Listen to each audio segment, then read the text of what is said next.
ठीक है ना। द्रव्य पदार्थ, ठोस द्रव गैस। चालू कर दियो। ठोस द्रव गैस, द्रव्य, द्रव्य की द्वैत प्रकृति।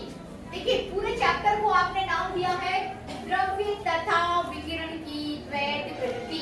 तो आप इसको जैसे आप संधि समास अलग अलग करते हो ना, वैसे इतनी पूरी लाइन को आप सेंटेंस वाइज अलग अलग करोगे तो आप क्या पाओगे, द्रव्य की द्वैत प्रकृति, विकिरण की द्वैत प्रकृति। और द्वैत मतलब दो, द्वैत प्रकृति जो दो प्रकार की प्रकृति को दिखाए। ठीक है ना। जैसे आप प्रकृति, आपसे यदि बोला जाए कि एक होता है कण प्रकृति और एक होता है किरण प्रकृति।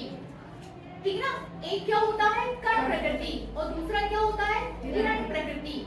और आपसे बोला जाए कि आपको यदि कोई जो आपका द्रव्य या विकिरण जो है दो प्रकार की प्रकृति समझाए तो दिखाए, शो करे, उसकी कंडीशंस भी अलग अलग होंगी, तो आप क्या बोलोगे कि वो द्वैत प्रकृति को दिखा रहा है। द्वैत प्रकृति है उसमें, द्वि प्रकृति, जिसमें द्रव्य के गुण भी हो या जिसमें कण के गुण भी हो और किरण के गुण भी हो, तो वो क्या हो जाएगा आपका द्वैत प्रकृति। तो किसकी द्वैत प्रकृति देखनी है हमें, द्रव्य की। द्रव्य मतलब कण, ठीक है ना। द्वैत प्रकृति, द्रव्य मतलब कण। तो यदि आपके पास कोई छोटा सा पार्टिकल है, कैसा छोटा सा पार्टिकल है, तो उस छोटा सा पार्टिकल की यदि आप प्रकृति का यदि स्टडी की जाती है तो ऐसा देखा जाता है कि उस छोटे से पार्टिकल जो मूव हो रहा होता है, ठीक है ना, यदि वो छोटा सा पार्टिकल मूव होता हो रहा है तो उसके साथ एक किरण एसोसिएट रहती है, प्रकाश तरंग। ठीक है ना। छोटा सा पार्टिकल जैसे कि इलेक्ट्रॉन, प्रोटॉन, न्यूट्रॉन। हम और आप नहीं, हमारी और आपकी साइज नहीं या बहुत बड़े पत्थर की साइज नहीं, बहुत छोटा सा पार्टिकल मूव होता हो रहा होता है या गति कर रहा होता है, तब बोला जाता है, ऐसा सिद्ध किया गया है, बोला जाता है कि उसके साथ एक किरण जो है, एक जो किरण है वो क्या होती है, एसोसिएट रहती है। एसोसिएट मतलब उसके साथ संबंधित रहती है, उसके साथ साथ चलती है। तो इस प्रकार की जो प्रकृति है, मतलब उसके साथ उसमें कण के गुण तो है ही, साथ साथ किरण के गुण भी हैं, तो आप बोलोगे कि वो क्या है, द्वैत प्रकृति शो कर रहा है। डी ब्रोगली ने ये चीज सिद्ध की थी। ठीक है। तो ये द्रव्य के लिए हो गया और विकिरण तो आपका दिखाता ही है द्वैत प्रकृति। ठीक है ना। विकिरण, किरण वो तो दिखाता ही है द्वैत प्रकृति। ठीक है। इज दैट क्लियर, है ना। ये अब ये जो आपका पूरा ये आपका पूरा चैप्टर है, ये इस चैप्टर का इंट्रोडक्शन है। मतलब चैप्टर के जो इंट्रोडक्शन में मैंने आपको द्रव्य बता दिया, आपको विकिरण बता दिया, ठीक ना, और द्वैत प्रकृति को बता दिया कि द्वैत प्रकृति क्या है। अब इस चैप्टर में कई सारे टॉपिक्स हैं जिनको हमें देखना है। ठीक ना, कि आप जब द्वैत प्रकृति पे देखिए, ये डायरेक्ट वर्ड है आपके लिए द्वैत प्रकृति, लेकिन इस द्वैत प्रकृति पर आप पहुंचे कैसे, ठीक ना। तो वन बाय टॉपिक्स के थ्रू आप इस शब्द तक पहुंच जाओगे कि द्वैत प्रकृति तक ऐसी कौन कौन सी रिसर्च हुई ताकि आप जाके आपके सामने ये शब्द आया द्वैत प्रकृति या डुअल नेचर। ठीक है ना। Is that clear. तो इसी पूरे चैप्टर में जो फर्स्ट टॉपिक है, उसमें फर्स्ट टॉपिक में आपको देखना है इलेक्ट्रॉन का प्रारंभिक ज्ञान, कि इलेक्ट्रॉन शब्द कहां से आया। ठीक है ना। ये साफ कर दूं। इलेक्ट्रॉन का प्रारंभिक ज्ञान, इलेक्ट्रॉन समझते हैं सभी, इलेक्ट्रॉन, प्रोटॉन, न्यूट्रॉन, समझते हैं ना, परमाणु, नाभिक। ठीक है ना। ये सारे पॉइंट समझते हैं आप लोग। इलेक्ट्रॉन्स क्या होते हैं, यदि थोड़ा बहुत यदि आप लोगों से जानकारी ली जाए तो इलेक्ट्रॉन्स क्या है, परमाणु की कक्षा में चक्कर लगाते हैं, परमाणु की कक्षा में, नाभिक के चारों ओर जो विभिन्न कक्षाओं में चक्कर लगाते हैं, जो नेगेटिवली चार्ज होते हैं वो इलेक्ट्रॉन्स होते हैं। ठीक है ना। और नाभिक के अंदर जो होते हैं वो प्रोटॉन और न्यूट्रॉन्स होते हैं। इलेक्ट्रॉन, प्रोटॉन आवेश बराबर होता है, लेकिन एक पर पॉजिटिव और दूसरे पर नेगेटिव, और न्यूट्रॉन्स पर जो आवेश, न्यूट्रॉन्स कैसे होते हैं, न्यूट्रल या उदासीन। इतनी थ्योरी हम सभी समझते हैं। ठीक है ना। तो सबसे पहले अब हमें जो वर्ड आया है आपका इलेक्ट्रॉन्स, उसका प्रारंभिक ज्ञान है, उस पर आपको थोड़ा सा पढ़ना है। तो हेडिंग आप दे सकते हो इलेक्ट्रॉन्स या इलेक्ट्रॉन्स का प्रारंभिक ज्ञान। अभी आपका टॉपिक का पूरा इंट्रोडक्शन ही चल रहा है। ठीक है ना। इलेक्ट्रॉन का प्रारंभिक ज्ञान। ठीक है। इलेक्ट्रॉन शब्द कैसे आया, इस पर हम चर्चा करेंगे। ठीक है। तो सन 1879 में, कब,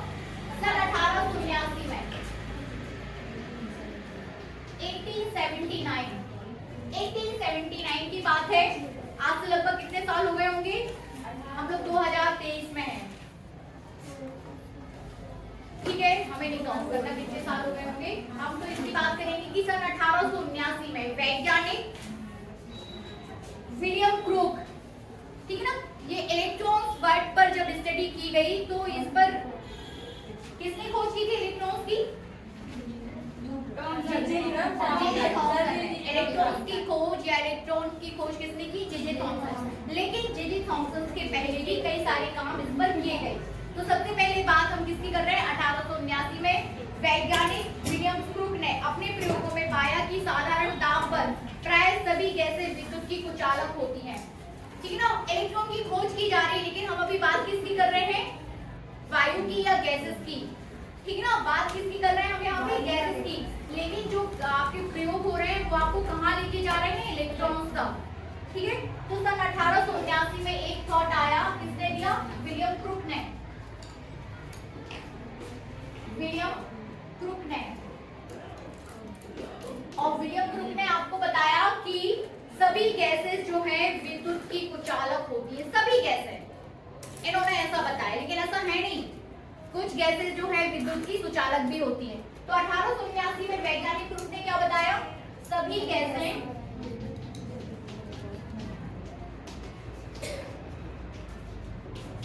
विद्युत की कुचालक होती हैं, सभी गैसें विद्युत की कुचालक होती हैं, ठीक है ना। सभी गैसें विद्युत की कुचालक होती हैं। Is that clear? किसने बोला? विलियम क्रूक ने। इसके बाद की थ्योरी क्या आई कि यदि साधारण दाब पर वायु से भरी किसी नली में उस दूरी पर दो इलेक्ट्रॉन, अब एक छोटा सा प्रयोग आया। तो प्रयोग में हम क्या देख रहे हैं कि आपके पास ये कोई नली है,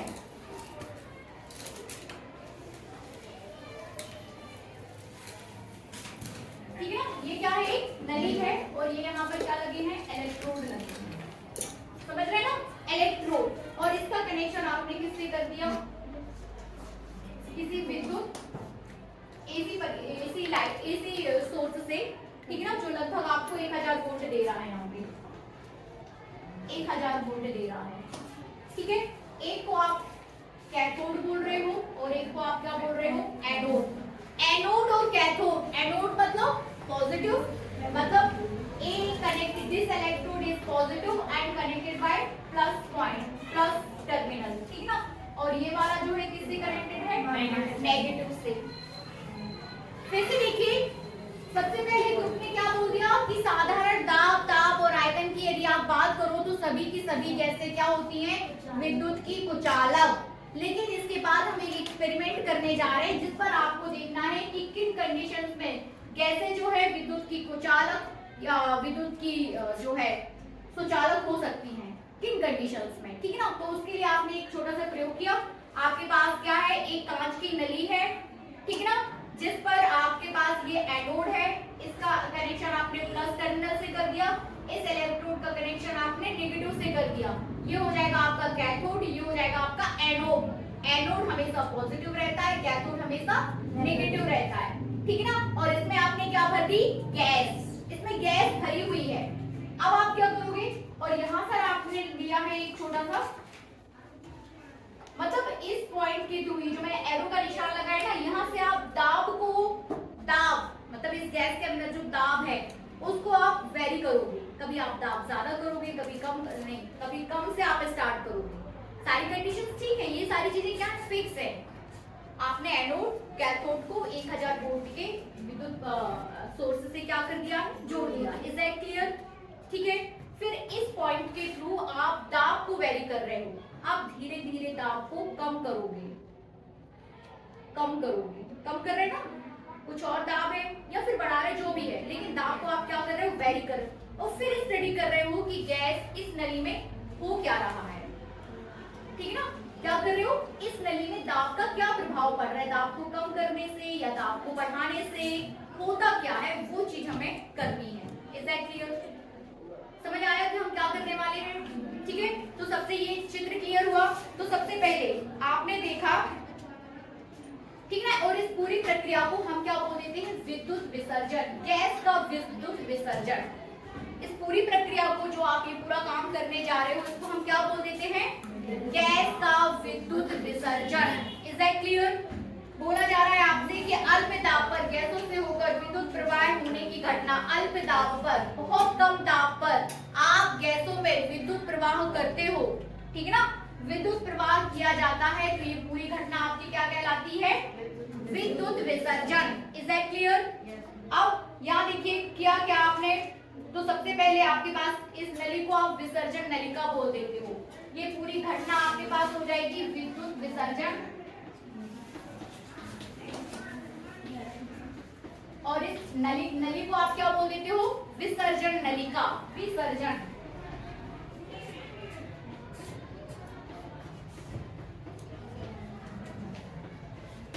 विसर्जन नलिका, ठीक है ना, क्या बोल देंगे? विसर्जन नलिका, ठीक है।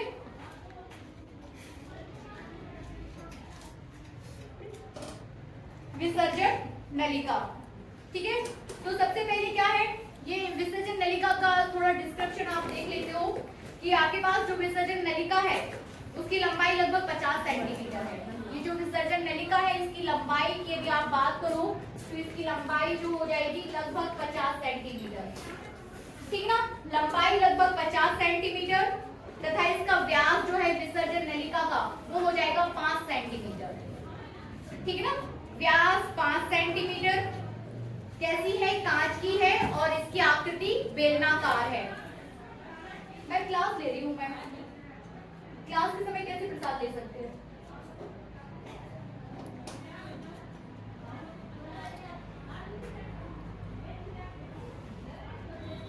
नली कैसी है? कांच की है, बेलनाकार है, 50 सेंटीमीटर है और नली का जो व्यास है वो कितना है? 5 सेंटीमीटर, ठीक है ना। और इसके पास इलेक्ट्रोड कैथोड की मैंने आपसे बात कर दी है, एल्यूमिनियम की वृत्ताकार प्लेटों को, ये जो आपके पास इलेक्ट्रोड हैं किसके बने हुए हैं? एल्यूमिनियम के। कैसे बने हैं? एल्यूमिनियम के, ठीक है ना, और कैसे हैं? वृत्ताकार, ठीक है ना। आगे यदि आप बात करें, इतना पूरा डिस्क्रिप्शन आपके पास पूरे चित्र का डिस्क्रिप्शन है। अब इसके बाद यदि हम बात करें तो जब नली में गैस का दाब लगभग 10⁻² मिलीमीटर पारे का होता है, पारे, फिर आपको देखना है कि होता क्या है। ये क्लियर है कि आप दाब इसको क्या कर रहे हो? वेरी कर रहे हो। जब दाब कितना है? 10⁻² mm मिलीमीटर दाब, किसका? नली का। तब क्या होता है? यहाँ देखिए, जैसे ही नली का दाब आप 10⁻² mm पारे का हो जाता है तो संपूर्ण नली में अंधेरा हो जाता है। कैसा? संपूर्ण नली में कैसा हो जाएगा? अंधेरा हो जाएगा, अंधेरा, ठीक है।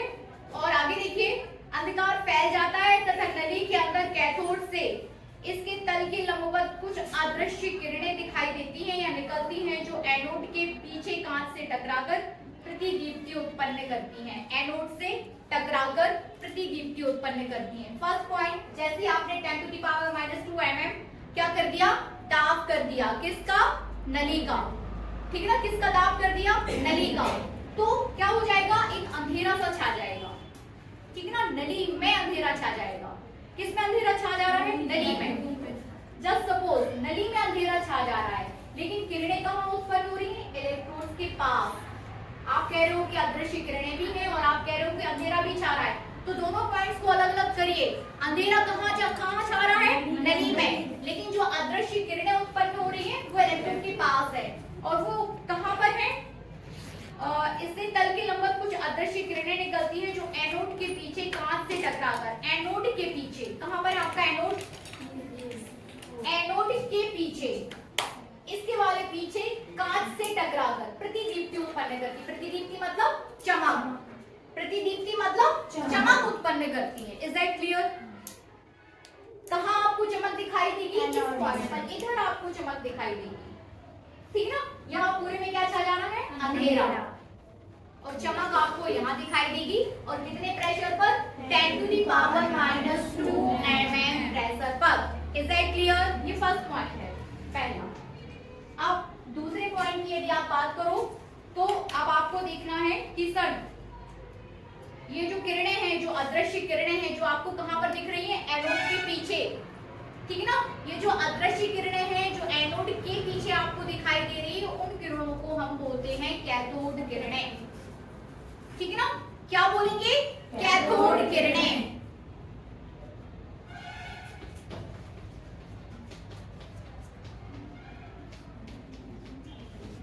कैथोड किरणें, ठीक है, बनेगा। फर्स्ट पॉइंट लिख पाएंगे आप। अब दूसरा पॉइंट देखिए, सन 1879 में, 1879 में, है ना, 79 में वैज्ञानिक जे थॉमसन ने बताया। अब जे थॉमसन बात कर रहे हैं उसी सन में, किसमें, 1879 में ही। वो बोल रहे हैं आपसे कि कैथोड किरणें विद्युत चुंबकीय तरंगें नहीं है, ठीक है। यहाँ तक आपने बात कर दी कि जो किरणें उत्पन्न हो रही है, जो अदृश्य किरणें हैं, वो कैथोड किरणें हैं। अब इन्हीं कैथोड किरणों पर कौन बोल रहे हैं, जे थॉमसन, और वो ये बोल रहे हैं आपसे कि ये जो किरणें हैं, वो कैथोड किरणें जो हैं, वो विद्युत चुंबकीय तरंगें नहीं है, है ना। वास्तव में कैथोड किरणें ऋणावेशित अति सूक्ष्म किरणें हैं, ऋणावेशित, ठीक है ना। बोला जा रहा है आपसे, पॉइंट समझ पा रहे, है ना। किसने बोला, 1879 में जे थॉमसन ने बोला कि ये जो एनोड के पीछे जो आपको किरणें यहाँ पर दिखती है, जो चमक दिखाई दे रही है, उन किरणों को आप विद्युत चुंबकीय तरंगें ना बोले, ठीक है ना। वो जो तरंगे हैं वो विद्युत चुंबकीय तरंगें नहीं है, और वो जो तरंगे हैं वो आपके पास ऋणावेशित अति सूक्ष्म ऋणावेशित किरणें हैं, दैट्स इट, ठीक है। आगे बढ़े, और अति सूक्ष्म, और ये सभी किरणें जो है अति सूक्ष्म कणों से मिलकर बनी है। ये जो कैथोड किरणें हैं वो कैसी हैं, अति सूक्ष्म कणों से मिलकर बनी है, और इन कणों को ही इलेक्ट्रॉन्स कहते हैं, ठीक है। कितने बारे में बात हो रही है, 10⁻²। स्टार्ट किसने किया, क्रूक्स ने, लेकिन बोला किसने, जे थॉमसन ने, ठीक है ना। कैथोड किरणों तक का पूरा प्रयोग किसने कर लिया, क्रूक ने, लेकिन उन्हीं किरणों पर जो बात की तो किसने की, जे थॉमसन ने। Is that clear. चलिए आगे बढ़ते हैं। इन्हीं कणों को इलेक्ट्रॉन कहते हैं। कण का द्रव्यमान आप फिर उन्होंने बताया कि वो कितना है, 9.1, ठीक है ना। कण का जो द्रव्यमान कितना है, इलेक्ट्रॉन का द्रव्यमान कितना होता है, 9.1 × 10⁻31, ठीक है ना। और वहीं पर जे थॉमसन ने जो है इन कणों के आवेश की बात की, और वो आवेश कितना होता है, 1.6 × 10⁻⁻16 कूलम, ठीक है। अब इसके बाद, ठीक है, इसके बाद की बात करें, तत्पश्चात की बात करें तो सन 1883 में, ठीक है ना। 79 के बाद अब हम किसकी बात कर रहे हैं, सन 1883 में, सन 1883 में वैज्ञानिक एडिसन आए। कौन आया, वैज्ञानिक एडिसन। वैज्ञानिक एडिसन ने बताया कि अपने प्रयोगों द्वारा पाया कि धातु को गर्म करने से 1883 में वैज्ञानिक एडिसन ने बताया कि यदि आप किसी धातु को गर्म करते हो तो उसकी जो ऊपर वाली सतह होती है वहां से इलेक्ट्रॉन्स निकलते हैं, और इसको तापायनिक उत्सर्जन कहते हैं। इलेक्ट्रॉन्स पर ही बात कर रहे हैं अपन, पारा तक। इसके बाद इलेक्ट्रॉन्स की थ्योरी चल रही है अपनी, ठीक है ना। हमने अभी पारे जो आपका वायु दाब है विसर्जन नलिका के अंदर, वो 10⁻² ही है, इसके आगे हमने अभी बात नहीं की। आप इलेक्ट्रॉन जैसा वर्ड सामने आया और उस पर विभिन्न विभिन्न वैज्ञानिकों ने अपनी थ्योरीज दी, ठीक है ना। तो आपकी जो वो आए जे थॉमसन, उन्होंने इलेक्ट्रॉन शब्द दिया, इलेक्ट्रॉन्स की आपने द्रव्यमान की बात की, आवेश की बात की। फिर उसी इलेक्ट्रॉन पर एडिशन आए, और एडिशन ने क्या बताया, एडिशन ने बताया कि जब आप धातुओं को गर्म करते हो तो उसकी जो ऊपरी सतह होती है उससे क्या होती है, इलेक्ट्रॉन्स बाहर निकलते हैं, और इसे तापायनिक उत्सर्जन कहते हैं। नॉट वेरी इंपॉर्टेंट, ठीक है। आगे यदि हम बात करें तो 1897 में, सन 1897 की बात करें, 97 में, ठीक है ना। 1897 में वैज्ञानिक हॉर्वैक्स आए। कौन आए? वैज्ञानिक हॉर्वैक्स। उन्होंने बताया कि अपने प्रयोगों द्वारा सिद्ध किया कि कुछ धातुओं पर परावैंगनी किरणें डालने पर, कुछ धातुओं पर परावैंगनी किरणें डालने पर वहां से जो है इलेक्ट्रॉन उत्सर्जित होने लगते हैं। ठीक है ना?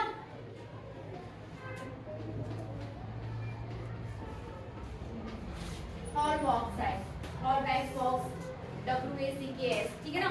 हॉर्वैक्स आए, उन्होंने ये बताया कि कुछ किरणों, कुछ धातुएं ऐसी होती हैं जिन पर आप क्या डालो? परावैंगनी किरणें।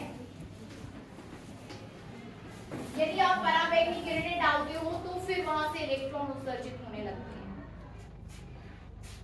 अपने मन से बोलना है ना, उन्होंने ठीक है सिद्ध किया है अपने प्रयोगों से। ठीक है, इलेक्ट्रॉन्स पर ही इतने वैज्ञानिकों ने अपना काम किया। आगे यदि आप बात करोगे तो उपयुक्त अध्ययनों से ये सिद्ध हो गया कि जो जे थॉमसन ने बताया है कि इलेक्ट्रॉन्स जैसी कोई शब्द है तो वो है। ठीक है ना? उपयुक्त प्रयोगों से, मतलब कितने प्रयोगों से? इन सभी प्रयोगों से, एडिसन से, हॉर्वैक्स से, क्रुक से और जे थॉमसन के खुद के प्रयोगों से ये सिद्ध हो गया कि इलेक्ट्रॉन्स जैसा कोई कण है, होता है, उसका जो द्रव्यमान है वो 9.1 × 10⁻31 kg। ठीक है ना? और उसका जो आवेश है वो 1.6 × 10⁻98 कूलम। ये सारी चीजें सिद्ध हो गई। उपरोक्त सभी प्रयोगों से ये सारी चीजें सिद्ध हो गई। ठीक है, इसके बाद अब हम बात करेंगे, इज दैट क्लियर?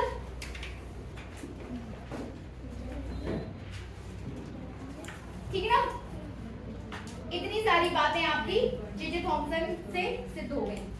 ठीक है ना? जे थॉमसन ने, आवाज मत करिए, एक छोटा सा कॉन्सेप्ट और यहाँ पे देखिए कि वैज्ञानिकों ने माना कि इलेक्ट्रॉन मूल कण है। प्रूफ किया गया इलेक्ट्रॉन मूल कण है, यह प्रत्येक पदार्थ का अवयव है। और इन्होंने ही बताया कि इलेक्ट्रॉन की विशिष्ट आवेश का मान ज्ञात करने की जो तेल वाली विधि है, मिलीकॉन विशिष्ट आवेश भी जे थॉमसन ने E/m मेथड से इसका विशिष्ट आवेश ज्ञात किया। Not very important. इतनी बातें क्लियर हो गई सारी। अब हम बात करेंगे इलेक्ट्रॉन उत्सर्जन की। तो ये आवेश क्यों नहीं बढ़ा दिया?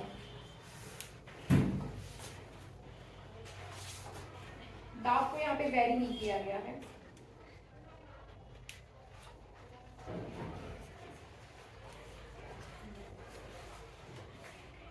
दाब को यहाँ पे वेरी किया जाता है। देखिए इनकम्प्लीट है, आपके हो सकता है क्लास 12 में ना हो, ठीक है ना? लेकिन जो मैंने पढ़ा है उस हिसाब से यहाँ पे दाब को वेरी करते हैं, और फिर देखते हैं कि गैस में क्या इसके जो रिजल्ट्स निकल रहे हैं। अभी शायद आपके सिलेबस में सिर्फ इतना ही है कि इलेक्ट्रॉन्स, जहां तक इलेक्ट्रॉन उत्सर्जित हो गए वहीं तक है। ठीक है ना? इसके बाद कई सारी चीजें हैं, जैसे एक बार अंधेरा छा गया, ठीक है ना, फिर दाब को आप वेरी करते हो तो फिर वो अंधेरा जो है उजाले में कंप्लीट हो जाता है। फिर वेरी किया जाता है तो आपको यहाँ से यहाँ तक किरणें निकलती हुई दिखाई देगी। मतलब हर एक पॉइंट पर यहाँ पे बात की गई, आपके सारे सिलेबस में नहीं है। ठीक है ना? आपके सिलेबस में सिर्फ इतना है कि आपने 10⁻⁻2 इतना प्रेशर रखा mm, और जो है पूरा अंधेरा छा गया। एनोड के पीछे आपको एक प्रतिदीप्ति दिखाई दी जिसे कैथोड किरणें कहते हैं। और इन सारे वैज्ञानिकों ने अपने अपने जो थॉट्स दिए वहीं तक है। ठीक है, नेक्स्ट टॉपिक अब आप लोगे वो हो जाएगा आपका इलेक्ट्रॉन उत्सर्जन। ठीक है, इलेक्ट्रॉन एमिशन। ये साफ कर दूं। इस चैप्टर के बहुत सारे टॉपिक्स आपके थ्योरेटिकल हैं बच्चों, समझ रहे हैं ना? मुश्किल से एक आध कोई भले आपको डेरिवेशन मिले, लेकिन सारे टॉपिक्स आपके कैसे चलेंगे? थ्योरेटिकल।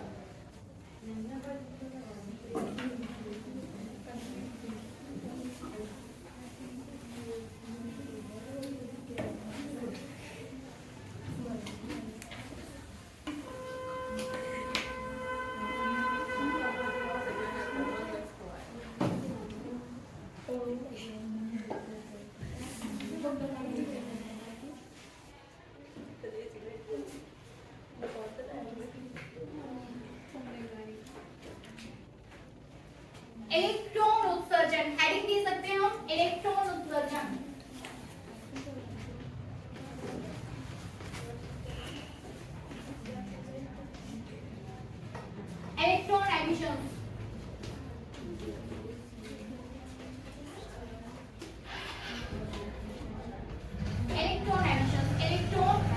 उत्सर्जन, उत्सर्जन समझ रहे? उत्सर्जित होना, छोड़ देना चीजों को। आपने देखा अभी दो प्रकार से आप इलेक्ट्रॉन को उत्सर्जित कर रहे थे, एक कैसा था गर्म करके, ठीक है ना, और दूसरा कैसा था परावैद्युतिक किरणों को डाल के। वही दो टॉपिक्स आपके इसके अंदर आ जाएंगे, एक हो जाएगा आपका तापायनिक उत्सर्जन और दूसरा हो जाएगा परावैद्युतिक किरणों द्वारा, ठीक है ना, या प्रकाश विद्युत उत्सर्जन। एक क्या हो जाएगा आपका तापायनिक उत्सर्जन, एक हो जाएगा आपका तापायनिक उत्सर्जन और दूसरा हो जाएगा परावैद्युतिक किरणों द्वारा, परावैद्युतिक किरणों द्वारा या परावैद्युतिक प्रकाश विद्युत उत्सर्जन।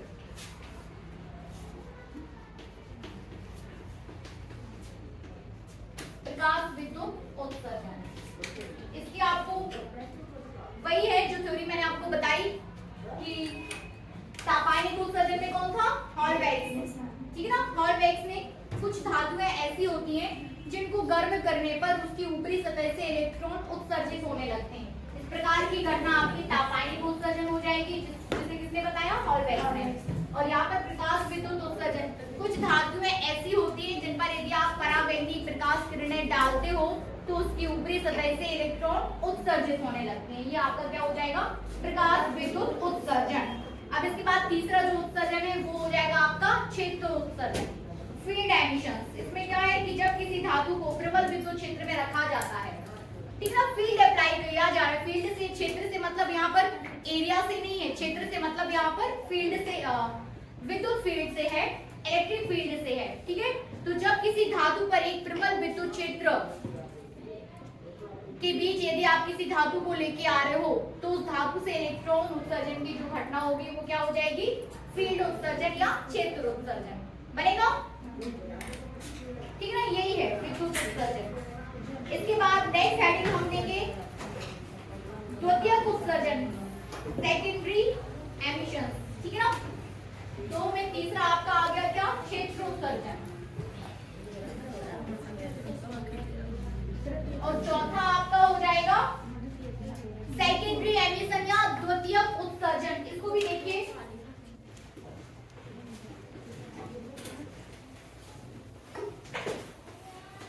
द्वितीयक उत्सर्जन, द्वितीयक उत्सर्जन में क्या होगा कि जब किसी गैस को अति तीव्र वेग से गतिमान इलेक्ट्रॉन अत्यधिक संख्या में किसी धातु तल से टकराते हैं तो उस धातु से अन्य इलेक्ट्रॉन उत्सर्जित हो जाते हैं। ये द्वितीयक उत्सर्जन है। फिर से देखिए, आपके पास क्या है इलेक्ट्रॉन्स हैं और आपके पास ये धातु है, ये धातु का कोई तल है और ये इलेक्ट्रॉन्स आ रहे हैं, लेकिन कैसे आ रहे हैं अति तीव्र वेग से, बहुत तेज वेग से इलेक्ट्रॉन्स जो है इस तल से टकराएंगे। जैसे इस तल से टकराएंगे तो दूसरे इलेक्ट्रॉन उत्सर्जित हो जाएंगे। तो इलेक्ट्रॉन ने इलेक्ट्रॉन को उत्सर्जित किया है कि नहीं, इलेक्ट्रॉन ने इलेक्ट्रॉन को उत्सर्जित किया, तो ये हो जाएगा आपका द्वितीयक उत्सर्जन बनेगा। ये चार प्रकार के उत्सर्जन हैं, ठीक है ना। फर्स्ट तापायनिक उत्सर्जन, सेकंड प्रकाश विद्युत उत्सर्जन, थर्ड आपके पास क्षेत्र उत्सर्जन है और नेक्स्ट आपके पास क्या हो जाएगा द्वितीयक उत्सर्जन बनेगा। मैम धातु में हो रहे हैं, सब धातु ही में हो रहे हैं। तो मैं जब अपन इलेक्ट्रॉन भेजेंगे किसी भी धातु पर तो उन धातु में तो मुक्त इलेक्ट्रॉन होते हैं, तो उसको नहीं मुक्त होते सामान्य क्लास पे थोड़ी मुक्त इलेक्ट्रॉन आप तो समझ रहे हो ना, जैसे होते हैं होते नहीं है, उनको मुक्त किया जाता है, वही इन्हीं सभी कंडीशन से मुक्त किया गया है। फिर जो इलेक्ट्रॉन मुक्त हो जाते हैं ना, उनको आप जो इलेक्ट्रॉन फ्री हो गए फिर आप उनको बोलते हो कि ये इलेक्ट्रॉन्स मुक्त इलेक्ट्रॉन्स हैं, ठीक है ना, समझ रहे हैं। जैसे इलेक्ट्रॉन्स मुक्त हैं, होते नहीं है, आप उनको मुक्त कर रहे हो, समझ रहे। जो इलेक्ट्रॉन्स फ्री हो जाते हैं, जिनको आपने जिनने अपनी कक्षाएं छोड़ दी, फिर उनको आप बोलते हो कि वो इलेक्ट्रॉन्स कैसे हैं मुक्त इलेक्ट्रॉन्स हैं, ठीक है। तो इस पर आपको डाउट है कि द्वितीयक उत्सर्जन किस तरीके से, जब कंडीशन आप ऐसे लेके चल रहे हो कि वेग कैसा है अति तीव्र, बताइए। अगर जैसे मैं अपन मतलब वो जो इलेक्ट्रॉन है वो मैं जितने भी पहले इलेक्ट्रॉन थे उससे ज्यादा देखिए ये जो है अभी आप सिर्फ डेफिनेशंस पढ़ रहे हो, आप यहाँ पे हमने किसकी बात की डेफिनेशंस, लेकिन ये पूरा प्रयोग ऐसा नहीं कि ऐसे हो जाएगा, इसकी पूरी होती है, आपका पूरा एक सेटअप होता है ना। इलेक्ट्रॉन काउंट करने के लिए आपके पास एक अलग मेजरमेंट होता है कि कितने इलेक्ट्रॉन्स उत्पन्न हुए, वो अलग मेजरमेंट होता है, हर चीज है ना, सेटअप होता है पूरा। तो वहां पर उसकी भी व्यवस्था होती है कि कितने काउंट किए गए, कितने उत्सर्जित हुए। अब आप ये कह रहे हो कि ज्यादा होंगे कि कम होंगे, ये पूछ रहे हैं? वो तो आपको पूरा सेटअप करने के बाद ही पता चलेगा। जब पूरा सेटअप जब प्रयोग आप हम लोग बैठ के करेंगे ना तो तभी क्लियर होगा, है कि नहीं?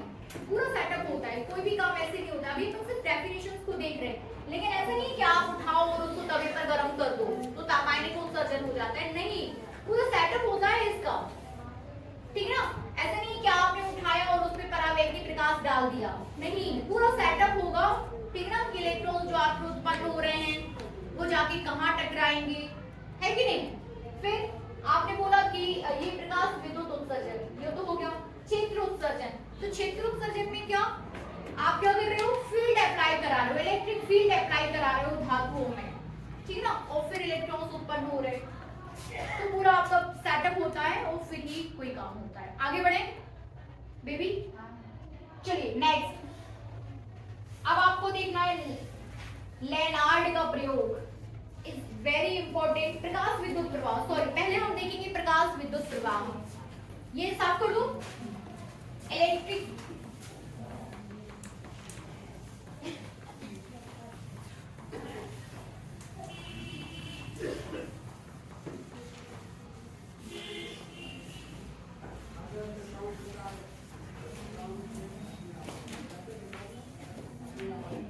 प्रकाश विद्युत प्रभाव,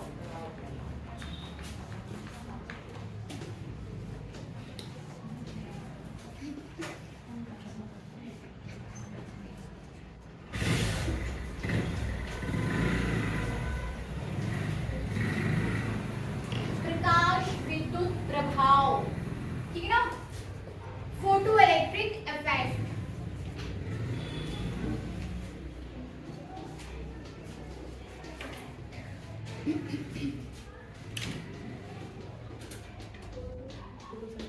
photo electric effect, photo electric प्रकाश विद्युत प्रभाव, ठीक है ना। अभी आपने देखा था ना कौन सा प्रभाव, कौन सा उत्सर्जन हम देखेंगे, प्रकाश विद्युत उत्सर्जन।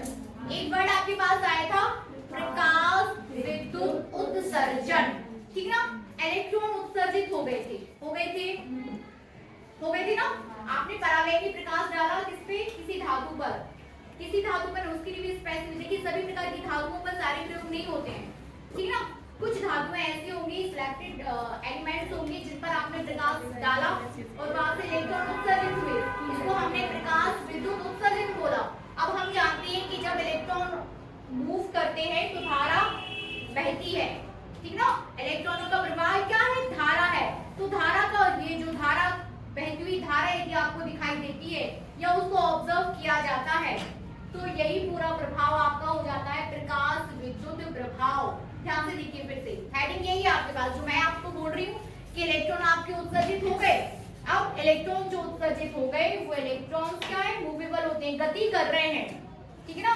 तो इलेक्ट्रॉन्स की गति के कारण जो धारा वहां पर ऑब्जर्व की जाएगी, ठीक है ना, जो धारा बहती है उसको प्रकाश विद्युत धारा कहते हैं। और ये पूरा प्रयोग आपका क्या हो जाता है, प्रकाश विद्युत प्रभाव। इस प्रकार का प्रभाव या इस प्रकार की घटना जब परावैद्युत प्रकाश डालने पर इलेक्ट्रॉन उत्पन्न हो और इलेक्ट्रॉन्स के कारण धारा उत्पन्न हो, ठीक ना, तो ये पूरा प्रयोग या पूरा प्रभाव क्या कहलाने लगता है, फोटो इलेक्ट्रिक इफेक्ट। ध्यान से सुनिए, इस प्रभाव इफेक्ट का जो अध्ययन है वो सर्वप्रथम वैज्ञानिक हर्ट्ज ने किया था। वैज्ञानिक हर्ट्ज, ठीक है ना, वैज्ञानिक हर्ट्ज ने किया था 1887 में।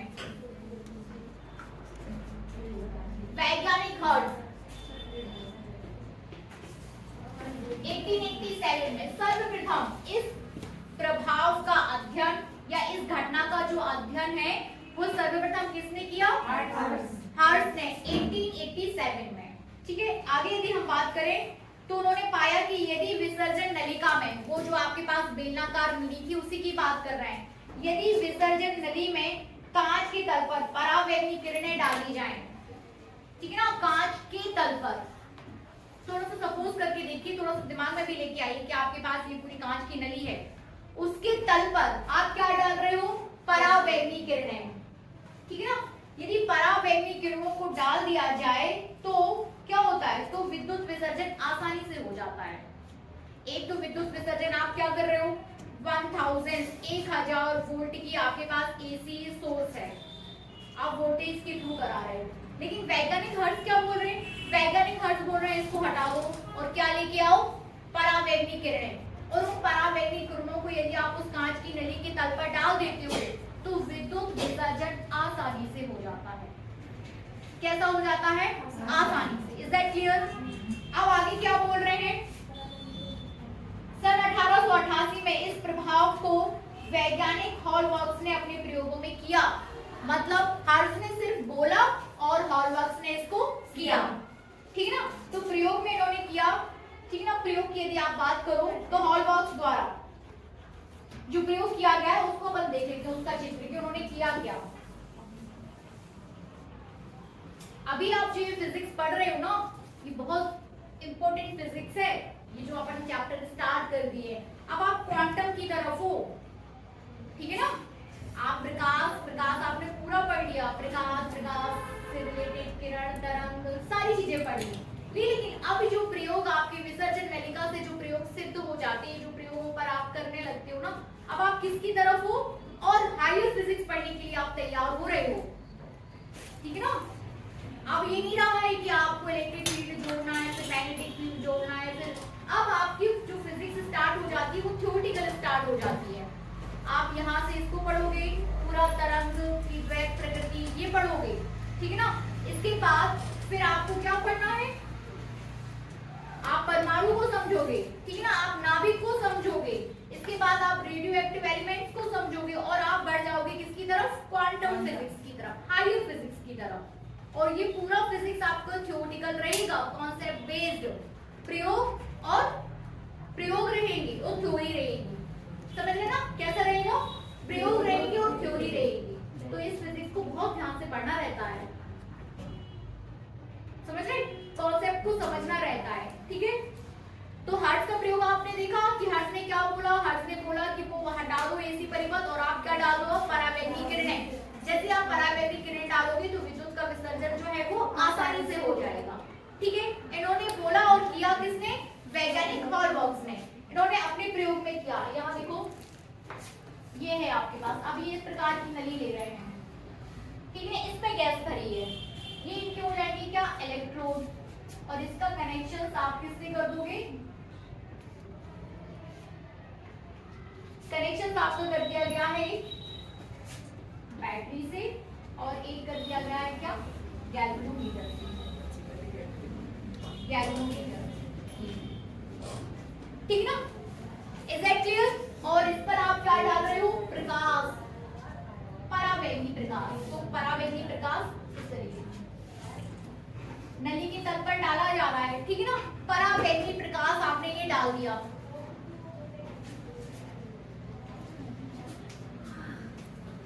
परावैगनी प्रकाश,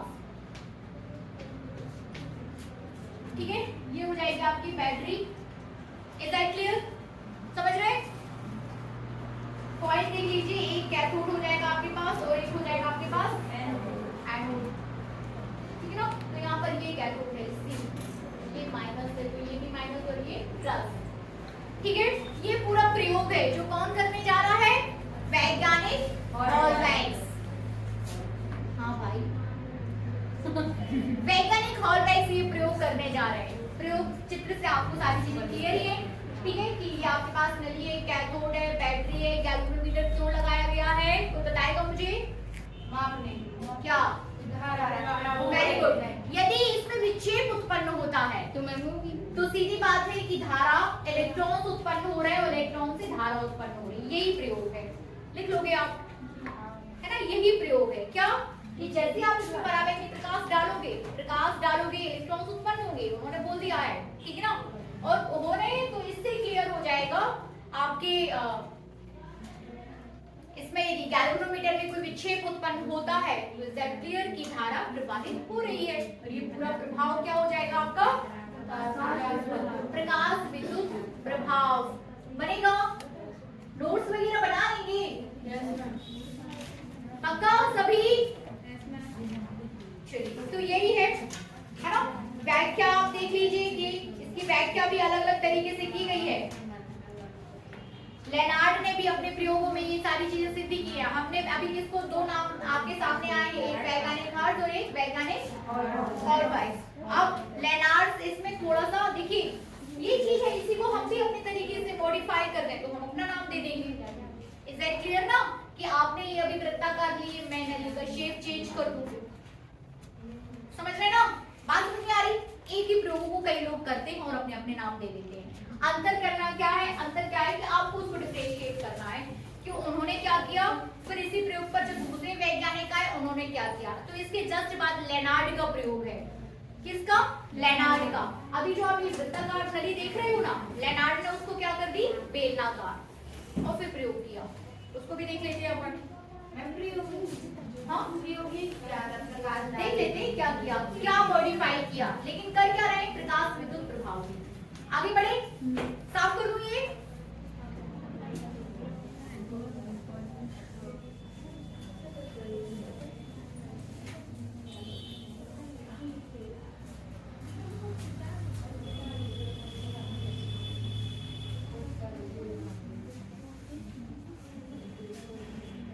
लेनार्ड का प्रयोग, ठीक है ना। Next heading Lenard experiment. Lennard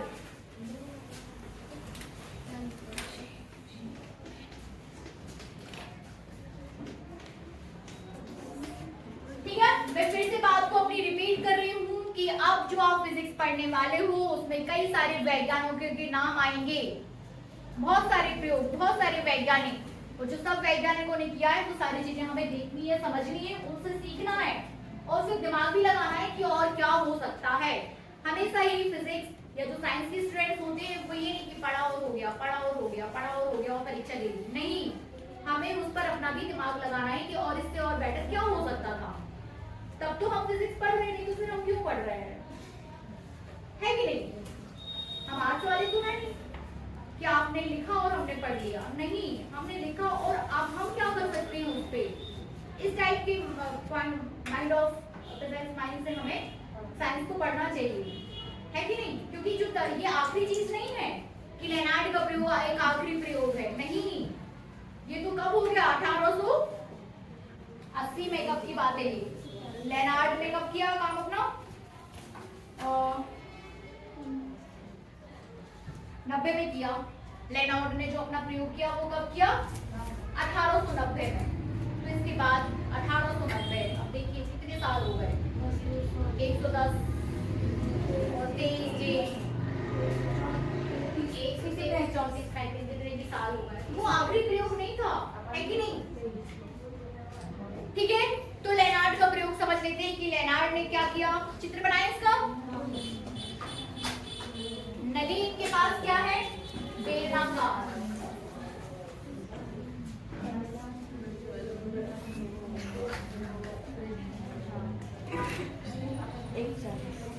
ठीक है ना, नली आपके पास बेलनाकार है, इलेक्ट्रोड के बिना कोई काम होगा नहीं, इसलिए आपको इलेक्ट्रोड लेने पड़ेंगे और उसका कनेक्शन हम किससे कर देंगे। अब इन्होंने एक माइक्रोमीटर भी जोड़ दिया है और उसी के साथ उन्होंने क्या कर दिया, एक वोल्टामीटर जोड़ दिया, माइक्रोमीटर जोड़ दिया, वोल्टामीटर जोड़ दिया, बैटरी जोड़ दी, रेयोस्टेट जोड़, मतलब अब ये जो प्रतिरोध को है वो वैरी करेंगे, समझ रहे ना। विद्युत परिपथ बना दिया उन्होंने पूरा। उन्होंने क्या किया था, हर्ट्ज ने सिर्फ आपके पास नली थी और उसका बस उन्होंने यहाँ पे ये सिद्ध किया था, ये आपके पास जब तक मैम आ रही तब तक मेरी चित्र बना ली, ठीक है। ये आपके पास ये गया, ये गया, यहाँ पर हमने जोड़ दिया एक माइक्रोमीटर, ठीक है, इसी के साथ जोड़ दिया एक वोल्टामीटर, ये वोल्टामीटर जोड़ दिया, यहाँ पर इनका आ गया क्या, रेयोस्टेट। रेयोस्टेट समझते हैं? Yes ma'am. जिसका प्रतिरोध आप चेंज कर सकते हो, ठीक है ना। ये रेयोस्टेट जोड़ दिया और यहाँ पर उन्होंने जोड़ दी एक बैटरी, और अभी अपन ने क्या नहीं जोड़ा,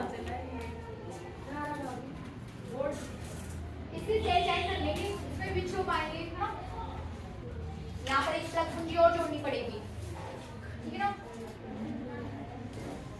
यहाँ पर एक तल कुंजी जुड़ी रहेगी, ये इसका इनका प्रयोग हो जाएगा, मॉडिफाई कर दिया, ठीक है ना। इससे इस सब को जोड़ने का क्या मतलब रहा होगा? देखिए वहां तो ऐसा है कि हमने चेक किया, वो सिर्फ टेस्ट प्रयोग हो सकता है जो हर्ट्ज ने किया कि हाँ करंट उत्पन्न हो रहा है, ठीक है ना। वहां जो हर्ट्ज ने किया उसमें क्या सिद्ध कर सकते कि हाँ करंट उत्पन्न हो रहा है, लेकिन उसको आगे बढ़ाया किसने? लेनार्ड ने। इलेक्ट्रोड से आपके पास और यहाँ पर आपके पास क्या हो गई? परावैद्युतिक किरणें आप डाल रहे हो और ये गैस आपकी भरी हुई है। अब धारा उत्पन्न होगी, माइक्रोमीटर पे आप चेक करोगे कि कितनी इंटेंसिटी की किरणें डालने से कितनी करंट उत्पन्न होती है। माइक्रोमीटर से चेक हो जाएगा कि कितनी करंट बह रही है। उन्होंने बताया कि सिर्फ करंट बह रही है। इनके प्रयोग में आपने क्या देखा? आप माप सकते हो कि कितनी करंट बह रही है, ठीक है ना। Is that clear? कितना वोल्टेज है, कितनी जैसे किरणें आपने डाली, अब आप यहाँ पे इंटेंसिटी किरणों की वेरी कर सकते हो, है कि नहीं। आप यहाँ पर क्या करोगे? किरणों की जो इंटेंसिटी है वो वेरी करोगे।